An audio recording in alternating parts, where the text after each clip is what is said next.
জগন্নাথ বিশ্ববিদ্যালয়ের ছাত্ররাও দেখলো এদের আচরণটা। জামাত শিবিরকে বাংলাদেশের মানুষ দেখছে।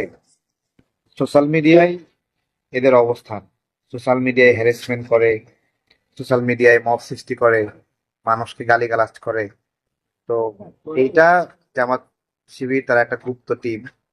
সেই গুপ্ত টিম সোশ্যাল মিডিয়া কেন্দ্রিক যে আচরণ করছে, এই টিমটা একসময় বাস্তবে আসবে। আর তখন মানুষের সোশ্যাল মিডিয়ায় যেভাবে বাপ মা তুলে গালি দেয়, বাস্তবেও এরা মানুষকে বাপ মা তুলে গালি দিবে, তাই না? এরা তো এটা চর্চাটাই করছে। তো বেগম জিয়ার মৃত্যুর দিনেও তারা এই পচা কাজগুলো করেছে। আর একজন আছে বনিয়ামিন, তাই তো?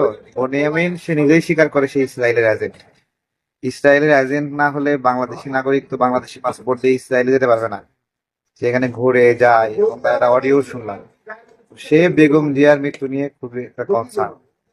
আমরা ভাই তথ্য নিয়ে কাজ করতে চাই। একটা দুর্ঘটনায় একটা মানুষের ব্রেন আক্রান্ত হলে পুরা শরীর ভালো থাকে যখন ব্রেন, তখন শরীরের কার্যক্রম চলে, কিন্তু মস্তিষ্ক থেকে কোনো কমান্ড আসে না। ওটাকে ব্রেন ডেড বলে।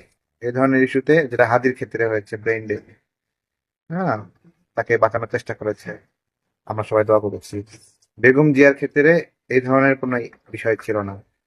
তিনি তিনি হলো, ডক্টরের রিপোর্ট হলো গতকালকে রাতে উনি ডায়ালাইসিস নিয়েছেন। তো যে কমায় থাকা মানুষ তো ডায়ালাইসিস গ্রহণ করতে পারবে না শরীরে, তাই না? উনি সক্রিয় আছেন, এবং আমরা এই যে সময়টা অসুস্থ সময়টা গেল, প্রতিদিন সকালে ওখানে দেখা করতে দেখতে গেছি। মাঝে মাঝে দেখার সুযোগ পেয়েছি, বেশিরভাগ সময় পাইনি। সেই সময় আমরা তাকে নড়াচড়া করতে দেখেছি। শুধু আমরা না, অনেক রাজনৈতিক দলের প্রধানরা সেখানে গিয়েছে, তারাও দেখেছি। জামাতের আমির সেও গেছে। এখন জামাতে এমন একটা দল করে, এরা এর আমিরের কথা বিশ্বাস করে না। ঠিক আছে? তো এটাই আর কি।